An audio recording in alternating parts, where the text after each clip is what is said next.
Welcome to the Pennsylvania Counsel podcast. Hey everyone, welcome back to an all-new episode of the Pennsylvania Counsel podcast with attorney James Creenan, the founder of Creenan and Boskowski Law Firm. I am your host, Mike Leon. James has been representing business owners, professionals, and contractors all across Western Pennsylvania in matters ranging from contracts and construction disputes to succession and estate planning. Today's episode, we're going to be talking about how having a trusted outside attorney can help a company grow with confidence by catching risk early on, keeping deals clean, and freeing owners to focus on the business itself. That's imperative. Jim, it's good to see you as always. For the small, maybe the mid-sized companies that are listening to this, they don't have an in-house legal team. What does it actually mean to have general counsel on call? Thanks, Mike. Thanks for having me again. It's great to see you, but also want to thank you for all the good feedback we've had from our audience. For those that are not aware, a general counsel is generally the chief legal officer of an organization. So an outside general counsel is an attorney that will act in that role for the company, but not be an employee. Instead, a law firm like ours will provide all of the legal services that are needed for a small company. And we're available either at a preset time or day, or that we're available on call as the company might need. And there are a lot of benefits to having that arrangement. Let's talk about how the relationship typically starts on your end. Are you brought in specific issue first, or do clients kind of reach out wanting that ongoing support? Yeah, it usually starts with a simple issue that we might test each other out. We want to see if it's a client that we want to do more work for. Do they have a good culture? Do they have the same mindset as far as the use of legal services and being proactive in their industry? From there, we might, for instance, for a commercial landlord, we might handle a lease or two, and then we handle the shopping center, then the whole portfolio, and then we might move on to all of their operations, including employment and overall contract review and succession planning. The benefit of that is we really can be proactive with that client's risk management throughout the organization and not just wait for that phone call to come. And Jim, what kind of questions, day-to-day questions, do business owners kind of lean on you once the relationship is in place? What are they asking you on a day-to-day basis? I used to say contracts, but over the last several years, with the changes in the workforce, with hybrid working, and with new legal protections being put in place, I'm really saying it's employees. Those types of questions are coming up more and more for all of our clients. Anyone who has a handful of employees today knows that it's important to keep that team happy. It's important to keep them motivated.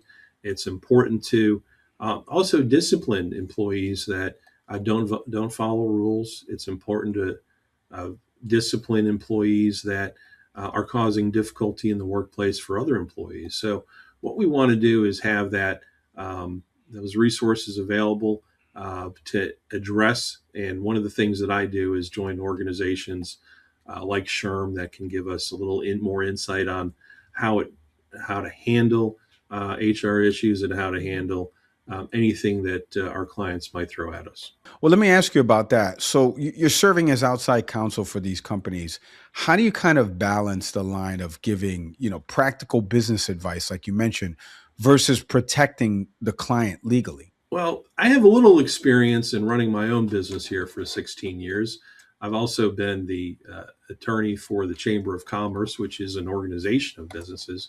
So in that exposure, I've met a lot of business owners, and we always like to talk about things that are challenging us in the various groups we belong to.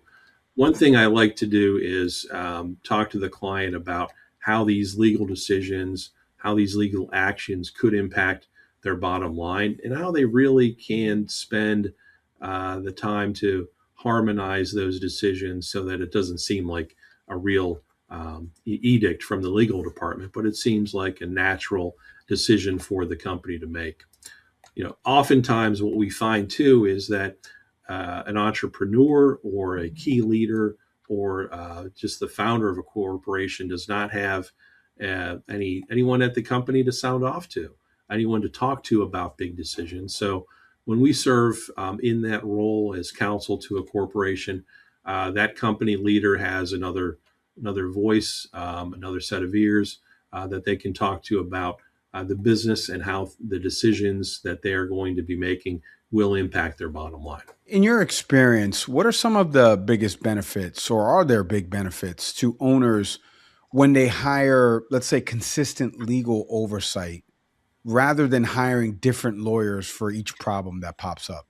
We provide consistent legal oversight, and that means our legal advice is accessible, it's proactive, and it's customized to the company's current needs. Those things can change over time.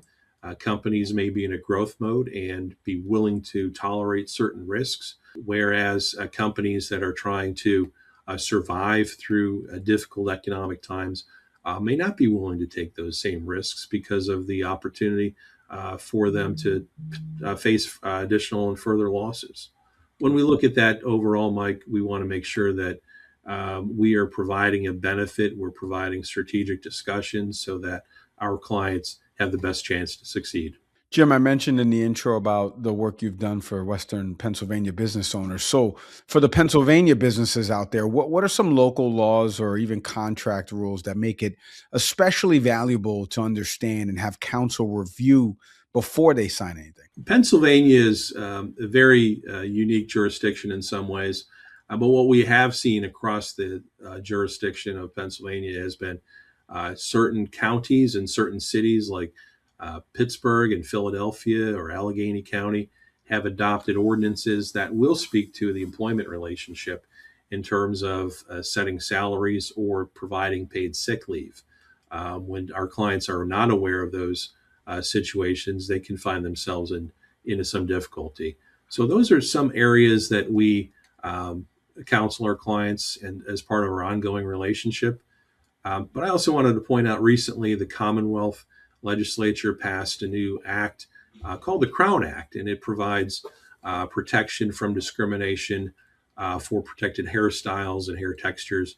And we're talking to our clients about that now. Jim, let me ask you, how do you handle communication and responsiveness so that way these clients feel like, you're part of the team, even though you're not, in-house counsel? Well, if I could respond to every email and every phone call as soon as I wanted to, I think the world would be a better place in my little corner of the world here. But obviously, we strive to respond to our client communications as soon as possible, usually before the close of business. If we're not here, we have a staff member schedule a call to discuss the client's need. We have email, we have client portals, we have a lot of different technology, we have virtual meetings. But the thing that a lot of people forget that can be the most effective and the most desired is we still have that in-person meeting. We have the opportunity, based upon where we're situated, to meet with our clients. For instance, client A is going to call me on a Monday morning and say, I need to see you by noon. Can you come over? And I'll make that happen. Client B is going to call me and say, I need to stop in by the end of the day. Can we make that happen? And we do. We work around and we keep our schedule sufficiently documented so that we have time to talk to our clients when they need and when we would anticipate they have difficulties. And usually Monday is one of those days where our business owners and entrepreneurs have been thinking about things over the weekend and they really want to talk to us.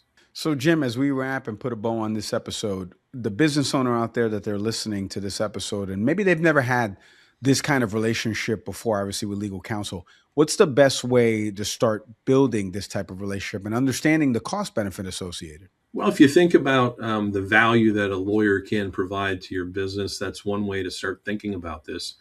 For instance, lawyers involved in just the simple routine collections process with a firmed up review of collection policies. That can affect the bottom line without a substantial amount of effort or a substantial commitment to the legal fee. Legal fees are a small investment, we think, for a company to put the tools in place that will allow them to grow and increase revenue. That's how we view it, and we want our clients to see that. And we've had a lot of success with our clients who are able to see that we're looking out for their bottom line as much as we are for our own. Jim, thanks for the time and insights as always. I appreciate it.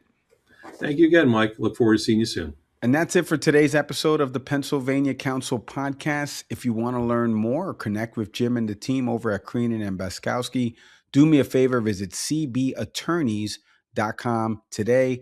Don't forget to like, subscribe, leave a review, and comment or share the episode with someone who needs to hear it.